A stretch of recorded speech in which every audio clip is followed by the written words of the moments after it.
पशे चमादा नहीं था गाड़े संगेट लगाओ कहबा वो रश्म वो सुबा वागड़ देखना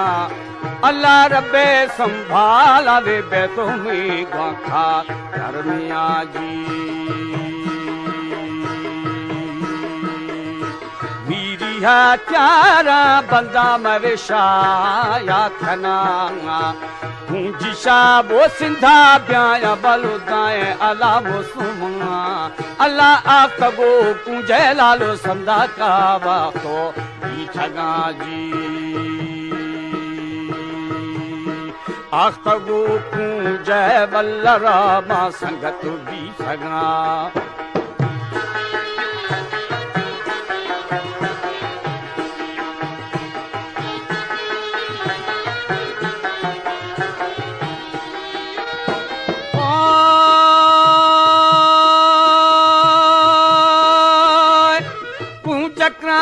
मननी में दिले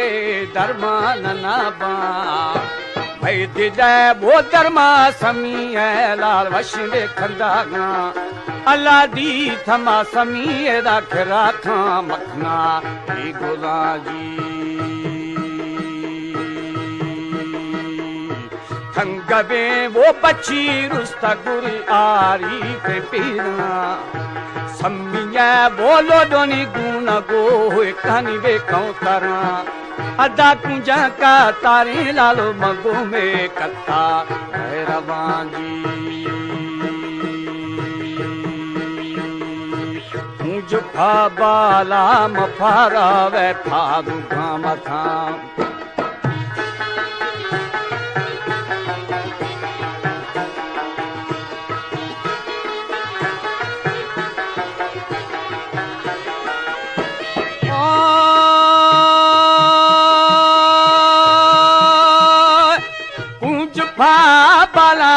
फरा फारो गबारा जुफा बो सलामा वदीरे दोस्त गिंदगा अल्लाह कुछ गुजा दी माला लो ममा से दिया महाराजी रोश आसान मशे जहाजा उर भूखला सर अशियानी वा मुहाना आवे किथागा ओनी लंगवान उराया मिला बाजी आथगा जी मस्त नवा शले बेली बुलाणो थरसी सारे वरा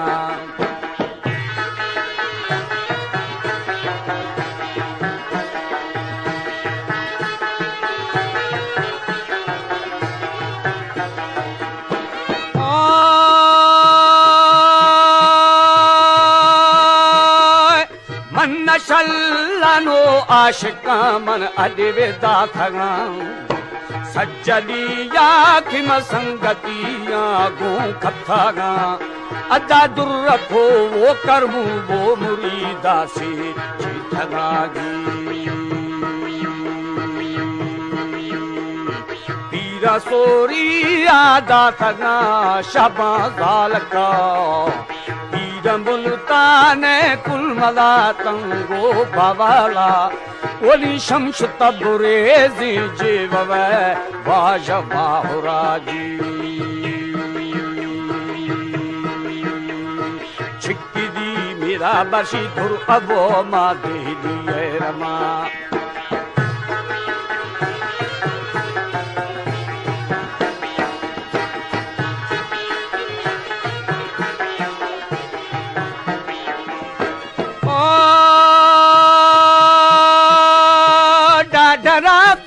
जीना अवो